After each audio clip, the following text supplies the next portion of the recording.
This full council meeting of the Kapiti Coast District Council of the 26th of September 2024.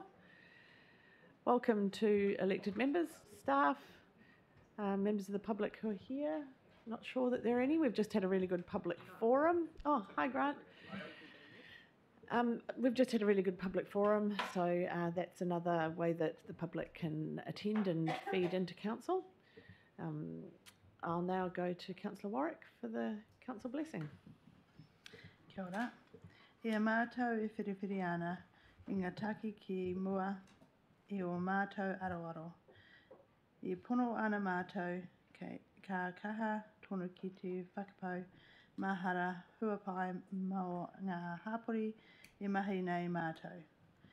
Me kaha hoki mātou, katoa ki a whai hua, ki a tō tika tā mātou mahi, a mā te maia, te tero whakamaua, me te ahirihiri, ka taia e te ahiri e roto e te kotahitanga me te aroha.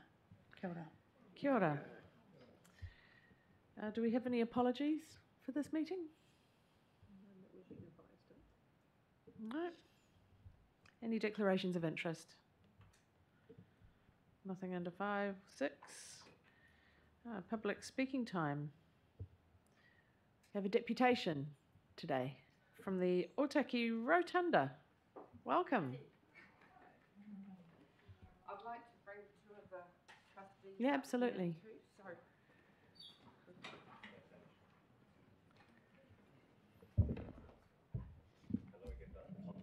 Okay. Actually, Grant, I bought some of these.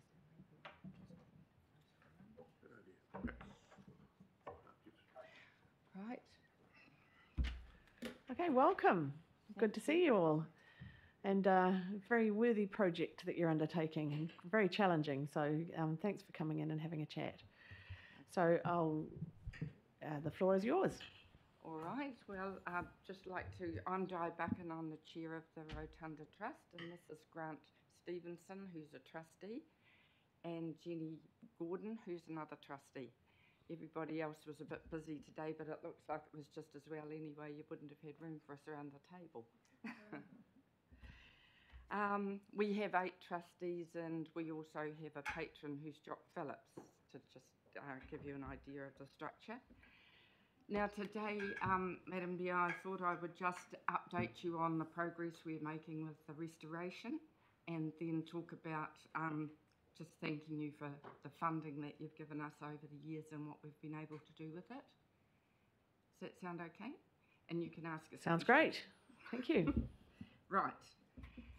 So with the restoration of the building, as you say, it's a very challenging job we've taken on here, but those of you who have been on a tour of the Rotunda might have noticed that there was an annex that had been built on the side of the Rotunda as a bathroom for the children, and it was concrete and full of asbestos, and it was the ugliest thing, and it was really detracting from the shape of the Rotunda, and it was doing nothing. So we got the consent of Heritage New Zealand, and last year got it pulled down. It cost a fortune because it was so full of asbestos, but that has now gone. But when we pulled that away, we realised that there had been a leak running down for years and years between the two buildings, and that the wall it was against has completely rotted away on the Rotunda.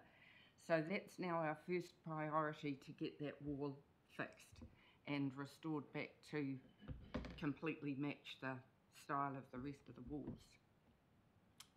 So we've engaged the contractors to put the applications together. We've had a meeting with KCDC staff and found that we need a building permit, an access permit, a fire permit, a structural engineering report, and a resource consent.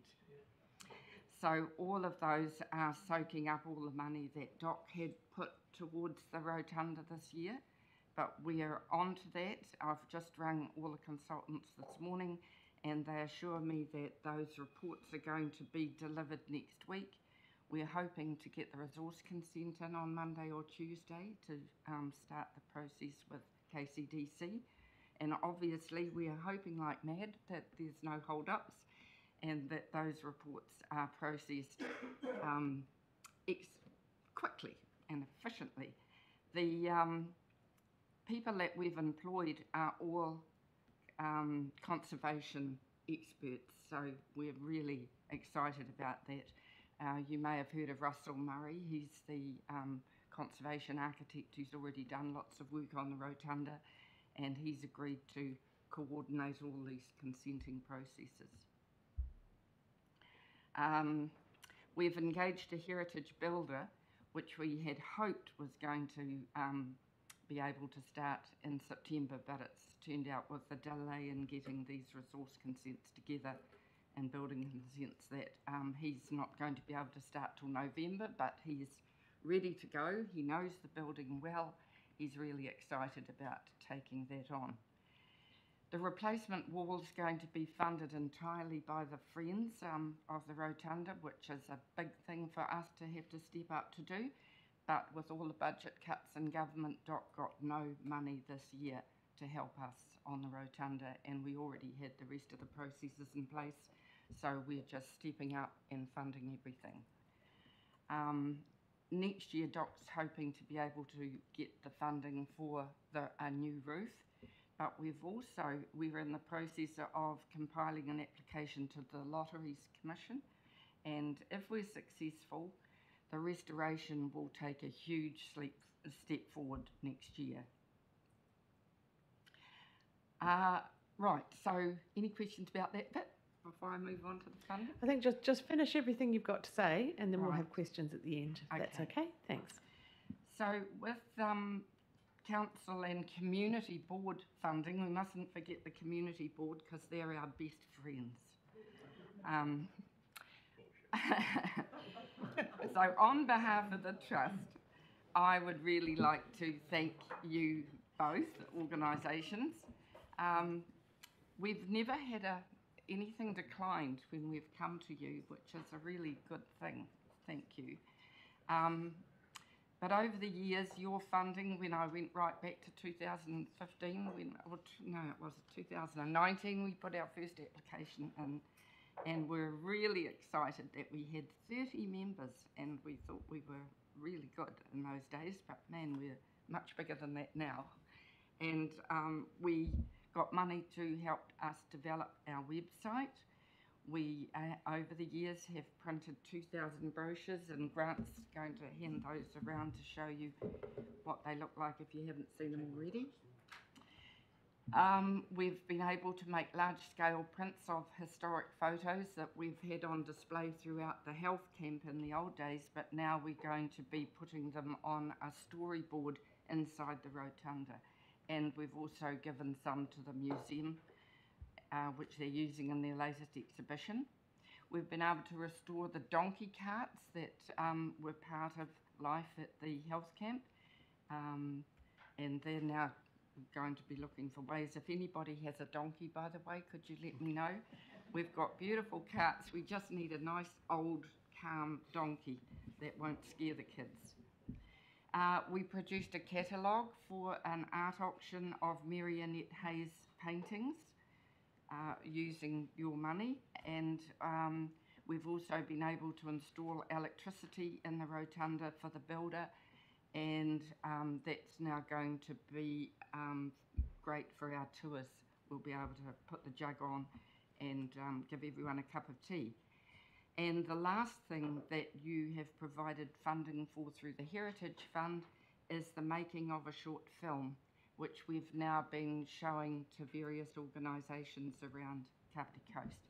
And we've brought that film to show you today. Wonderful. Let's watch it.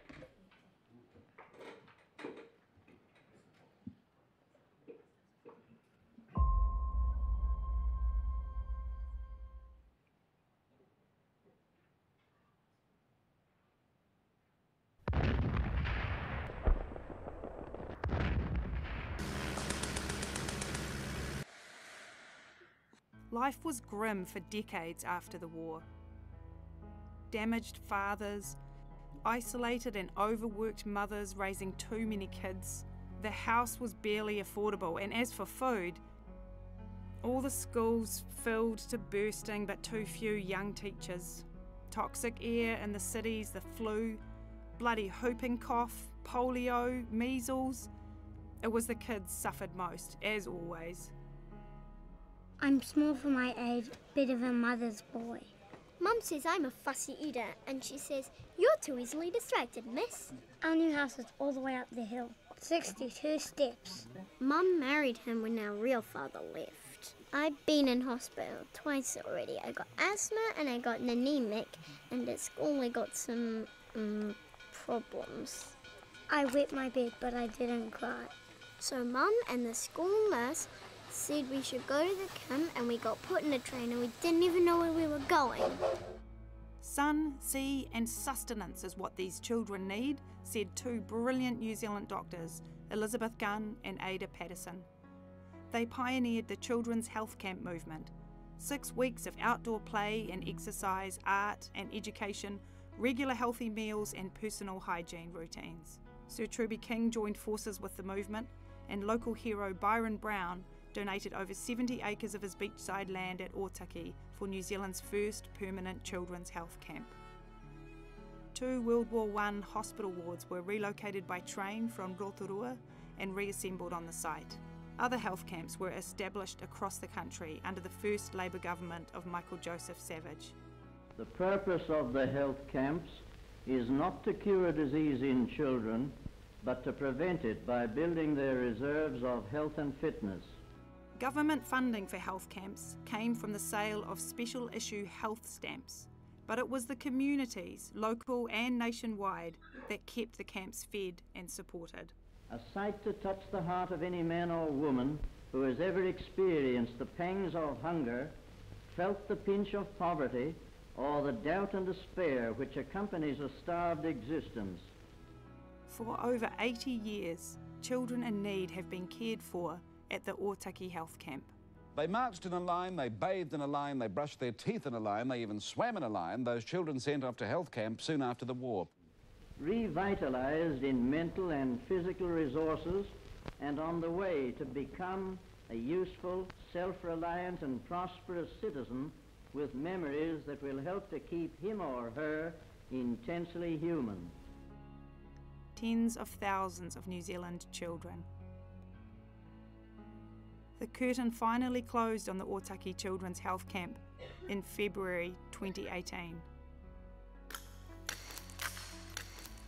All that's left of the original camp is these few buildings, owned by the Department of Conservation and assessed by Heritage New Zealand as vital for preservation. Very few remaining buildings have such intimate links with the history of childhood in New Zealand. They represent our nation's world-leading efforts in children's health and well-being. Sadly, the buildings are falling into disrepair. Help us to save the rotunda. So please, become a member of the Friends of the Otaki Rotunda. We are a charitable trust and non-profit community organisation. Help us.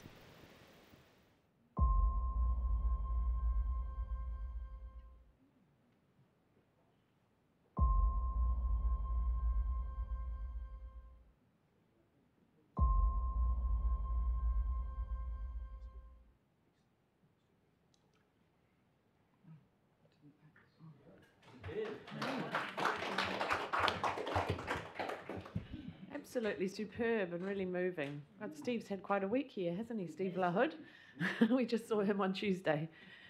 Who is this? It's Steve LaHood. He gave an erudite right. Yes, submission. He told me. Yes. We showed this to not the Amicus Club or the Rebus Club last week, and one of the women actually got her hanky out and was crying, and turned out she'd had quite a connection with the health camp. Yeah, really powerful.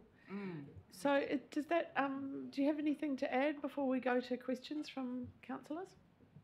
No, I don't think so. Anybody else, Grant? Well, You didn't need to press your button. No, he's got it, you've got it. Just make sure the red light's on. working.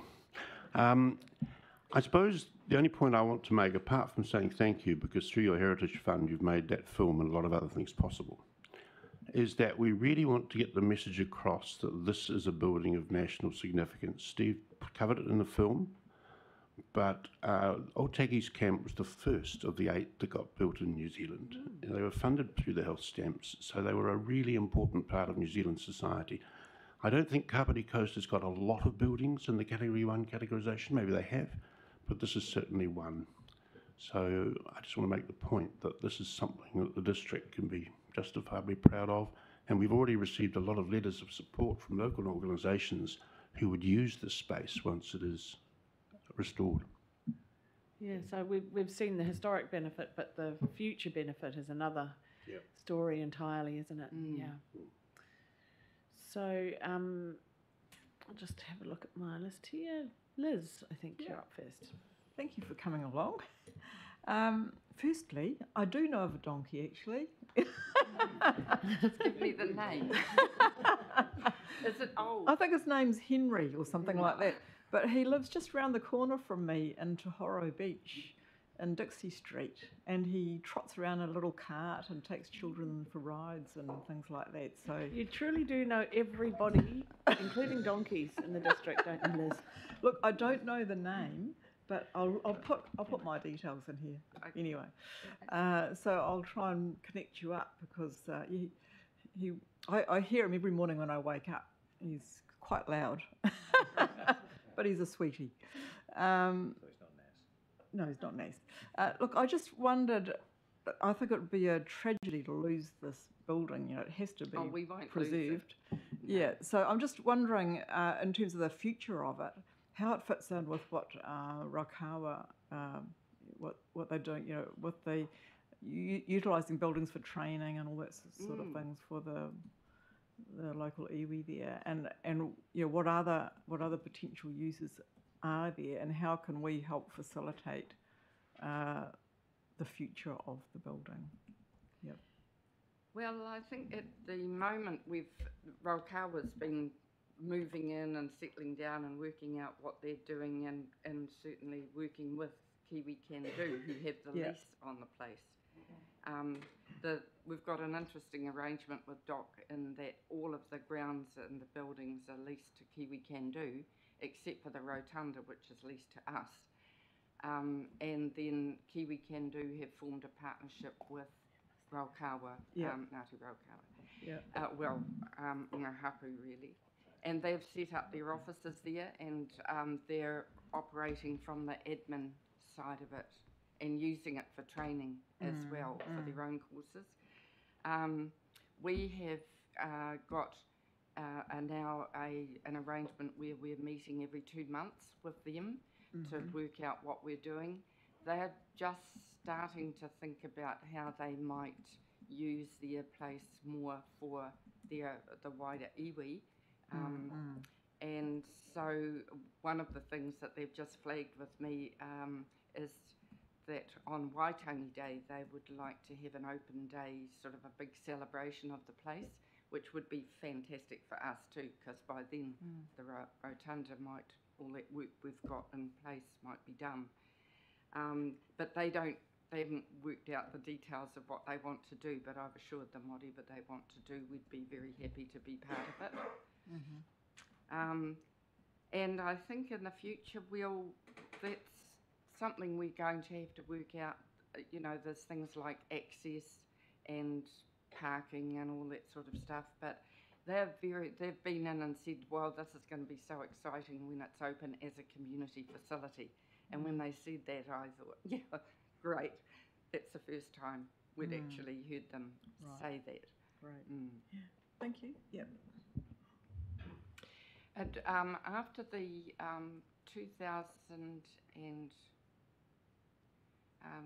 after 1965, actually, the rotundas weren't used anymore as dormitories.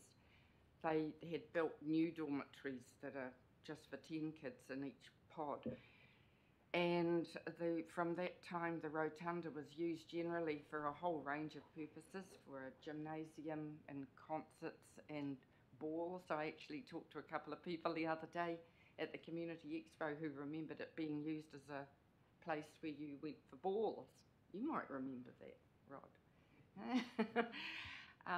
But, you know, it has been used for a whole lot of facilities, and I remember there's lots of newspaper clippings saying when it was used as a concert, the acoustics in that place were terrific. So, you know, I think it's got a wide range of potential uses. The schools have written, all the schools in this area, Tohoro and Otaki, have all written saying they would use it for inter-school activities and can really see it being a wonderful space to bring the kids together. So multi-use for the whole community, including Lakuiwi. Great. Cam? Thank you, Madam Mayor.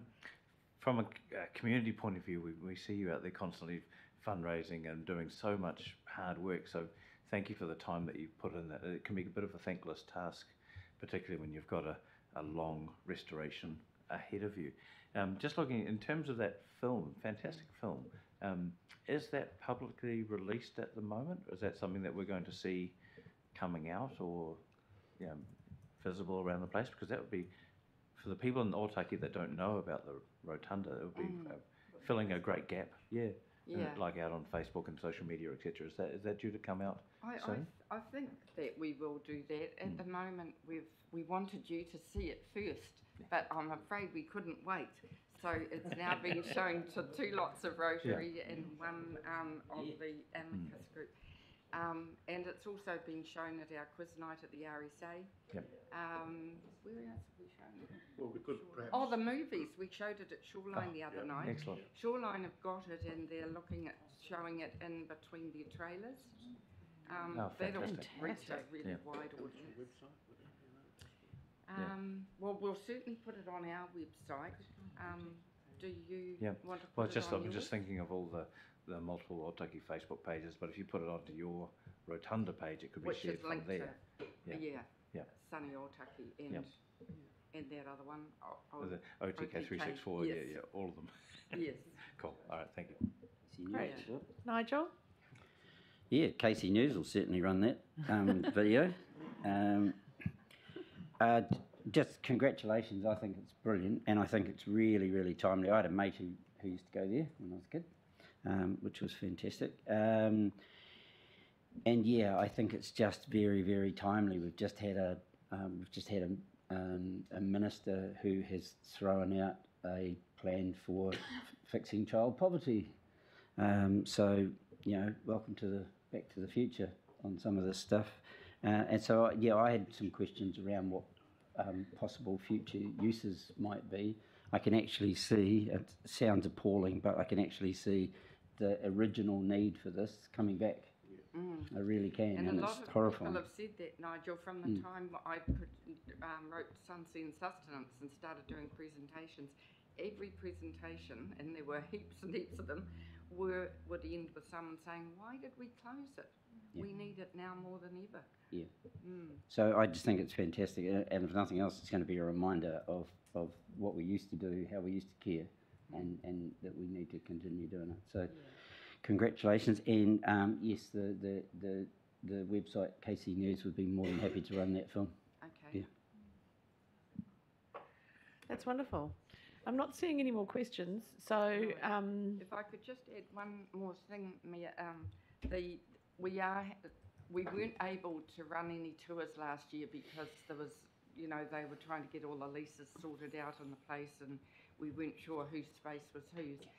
We've now got a really good relationship going with Nahaku, and so and Kiwi Can Do. So we're going to start the tours again, but we'll be starting with the one on Heritage Week. We've got one planned for that. And that's, I think, the 9th of November. But if you wanted, I know we've taken the councillors around before, because I know Shelley's been there, but we took the council staff around, and we took the councillors around on a separate tour. We'd be happy to do that again, but you might want to wait until the wall's done, but Heritage New Zealand said that people find it fascinating watching a building project in progress, so Absolutely, and a good Yes. opportunity to get your cause out there too, in Yes, terms of so you fundraising. just let us know Nigel, if did you'd you like have a something tour. to add? Yeah, just did quickly meant to mention, because Comrade Cooper here was mentioning it, Mahara Gallery would be a great place to have this on a loop as well. Right. We've got a display at the Dean Gallery next month, is that? Next month? October. Yeah.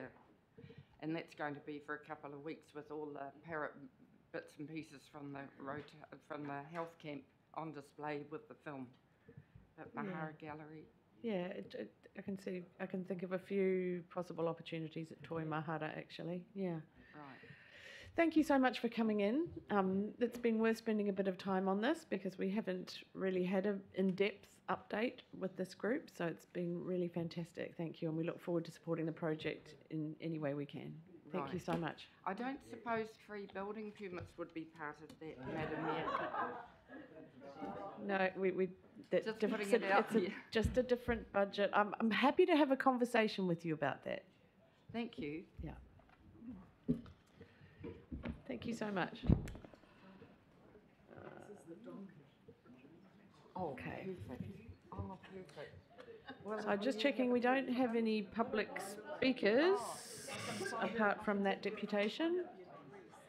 We're carrying on with our meeting. We haven't finished our meeting. If everybody could sit back down, please. Take a seat, please, elected members. Sorry, we'll have to make another time to have a chat. Thank you.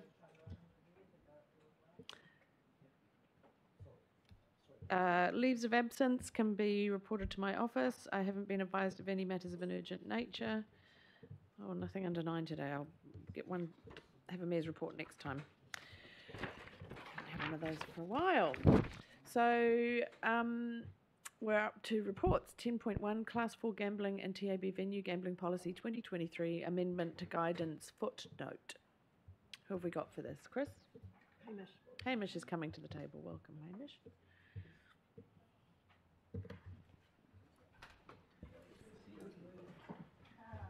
Kia ora koutou, everybody. This morning I'm just talking briefly to the report that we have in front of us today, which is looking at a small technical amendment made to our Class 4 Gambling TAB policy that we agreed late last year, 2023. As part of agreeing that policy, late last year we have a sinking lid with regards to the use of gambling pokie machines. And at the time that the policy was agreed, there was a footnote in there alluding to a provision that DIA had been able to use to potentially look at instances for considering the transference of pokie machines within council areas over and above their policies.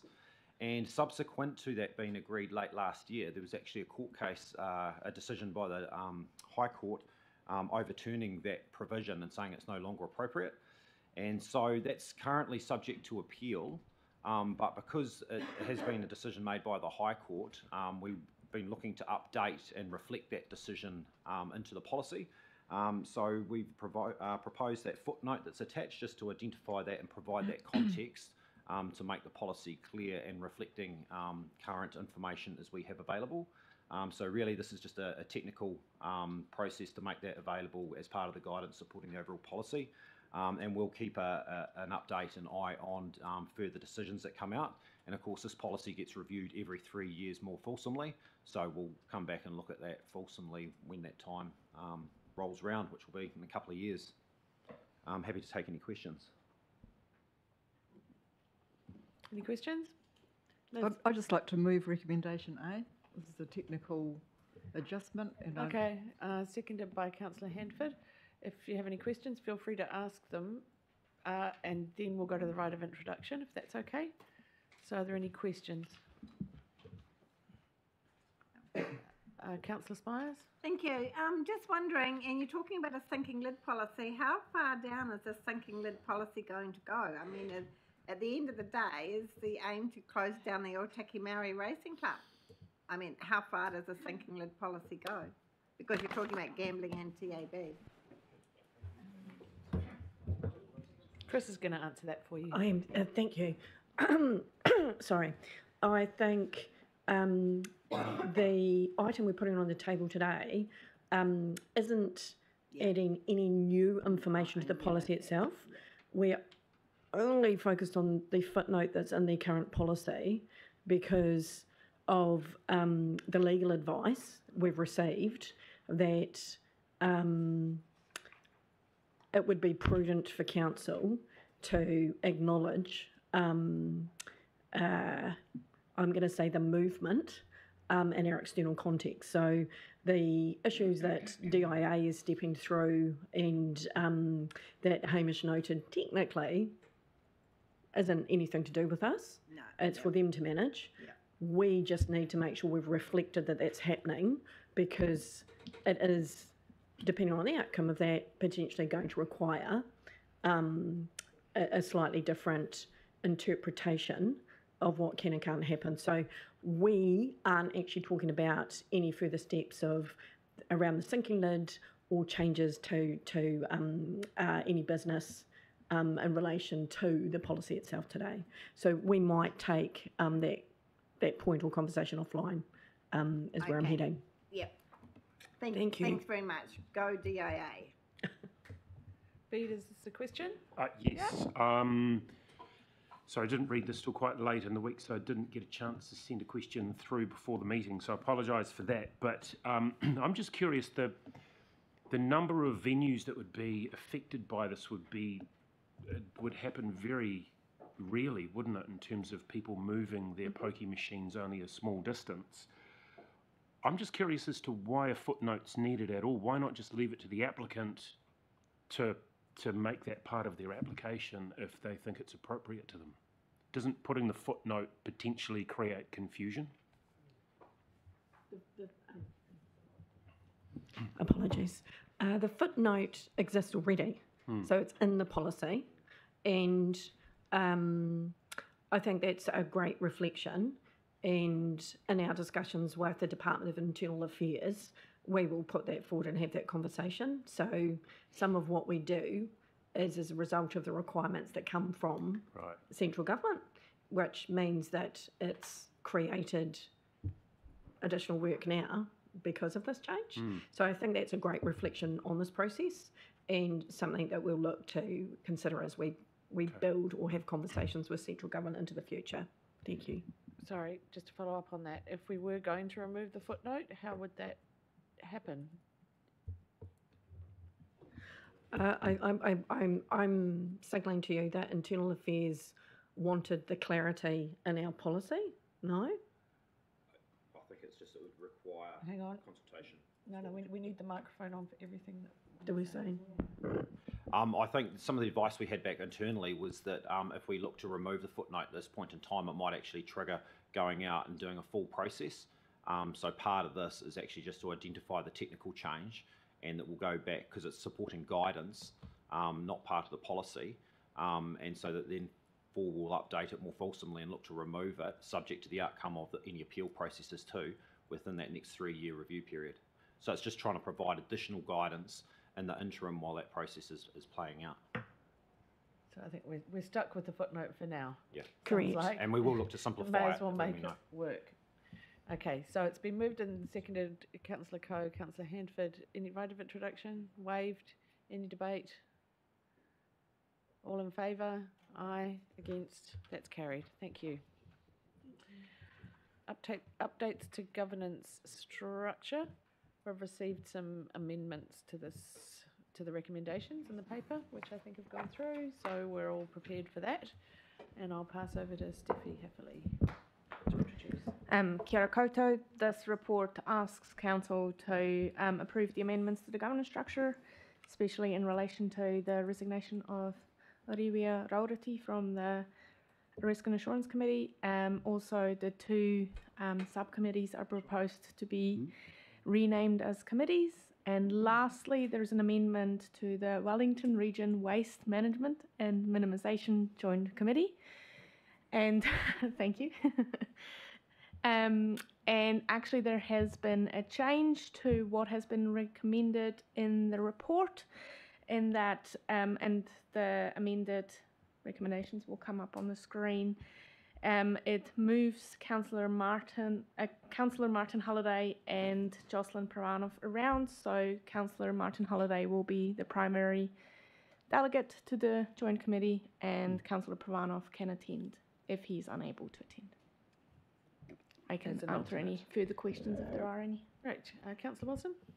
I just want to move it, but I have a question as well, actually. The question is in relation to the resignation from audit and risk. So that happened in May, and is there still no replacement person? So Mana Whenua haven't nominated anyone at this point. Yes, it's just that it's 5 months. So effectively, Mana Whenua haven't been represented for 5 months in audit and risk, which is a really important committee. So I just want to raise that, not for answers or anything, but just to raise it, because I think it's actually quite important. I'll take that back to the chair of Te Whakaminenga or I think Committee. it's worth. Yep. But happy to move the paper with the amended thingy. Great, so it's been moved by Councillor Wilson. I'll second it from the chair, so that's covered off. Any further questions before we go to right of introduction? Councillor Halliday and then Councillor Cooper.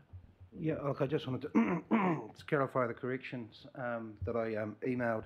Does that recommendation cover the amendment at page 51, section F, where the name will need to be changed there, and E1 as well, and also on page 33, changing the name in the community grants waste levy with regards to that role, because that role is relevant to the person that's the primary person as such. Does that amendment will cover being able to make those amendments? So it will cover making all of the amendments where Councillor Pravanov was referenced as the delegate to the Joint Committee, and it will also change you as to the delegate on the Waste Levy Grants Allocation Committee, and Cool. all references will All be those changed in the references will be governance changed structure. around. It will not be amended in the report because the report is part of the agenda. But It's been published already. yes, that's correct. But it will amend everything in the Yeah, governance. no, just checking that what's been written there allows for that to happen. Yes. Rather than saying, oh, sorry, we needed to get that checked off. No,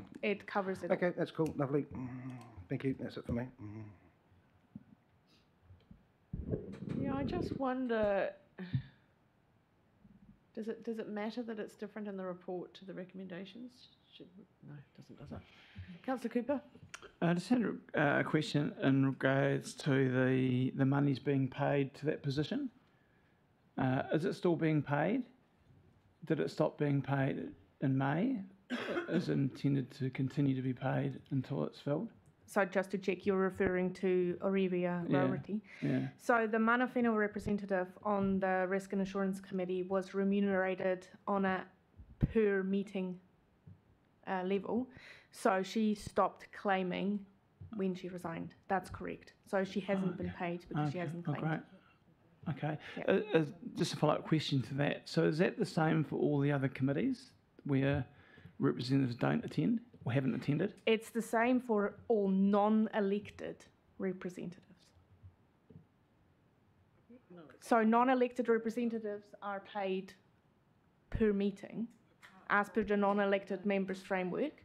So if they stop attending, they can't claim. So there are certain positions though, like the representatives on council and on the committees of council, that are remunerated under our partnership agreement.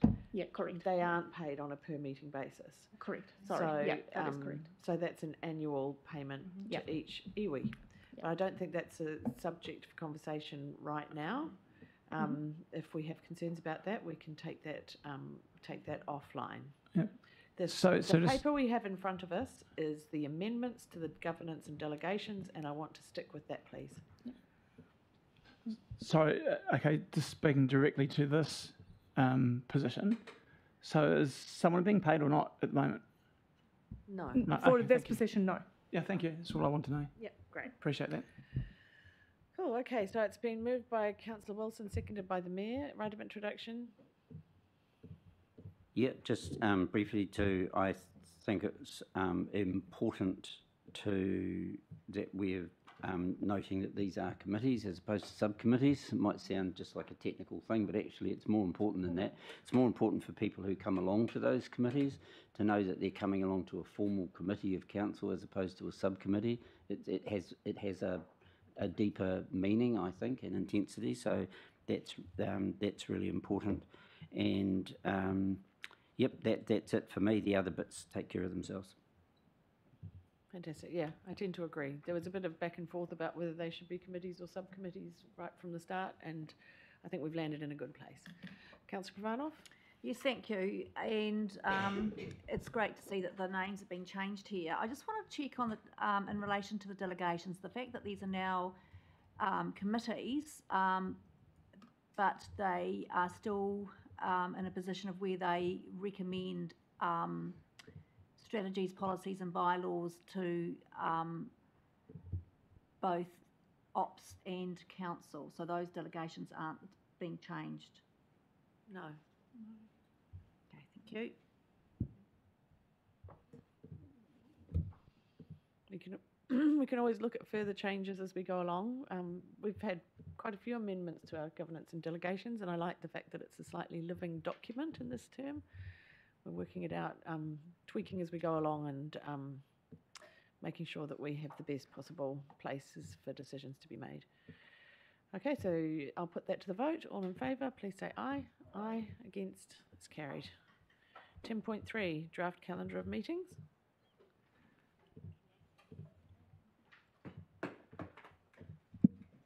Welcome, Kate. Morena koutou.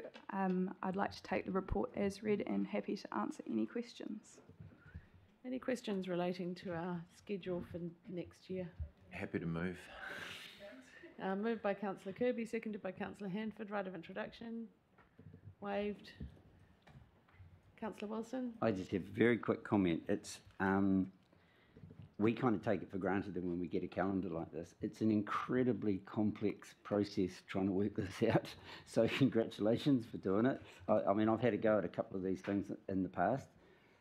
It just makes your brain explode. So fantastic. Yeah. Yeah, I think it's excellent too, and it's really good to have had the background of why things are put on, what's been put on different days, rather than having to work it out by going through the calendar. So it's really good. Councillor Warwick? Oh, sorry. Oh, no, sorry, Councillor No, Handford. I really just wanted Councillor to... Handford. No, that's go, okay. you've got the I just mic. wanted to agree with what Councillor Wilson said. I feel like seeing all of the, all of the colours in front of us and tagged to different meetings, like it's quite a process, I'm sure, to make sure that everything meets the necessary timeframes and distance between meetings, and we've got enough time to do all of the necessary things to prepare us for each hui. So yeah, just acknowledging all the work that goes in behind the scenes to make that happen. Councillor Warwick? Mine was just around the comment by Michael Moore, and then I added to it about the councillor catch-ups. Yeah, I They're don't not think they on would be there. part of the formal calendar. My apologies for Oh, not getting okay. back to you about that. Okay. But we'll make sure that we add them to our online calendars on a regular basis. So thanks for that feedback. That's because they're organised through the Mayor's office rather than through the governance. Yeah. Okay. That's been moved by Councillor Kirby and seconded by Councillor Handford. Any further comments? All in favour? Aye. Against? That's carried. Confirmation of minutes. Thank you. Excellent. Confirmation of minutes. Item 11. Page 61. Moved by Councillor Kirby, seconded by Councillor Handford. Any comments? All in favour? Aye. Against? That's carried. So we'll take a break now, and actually, first of all, we'll move into public excluded, and then we'll take a break, and then we come back, we carry on.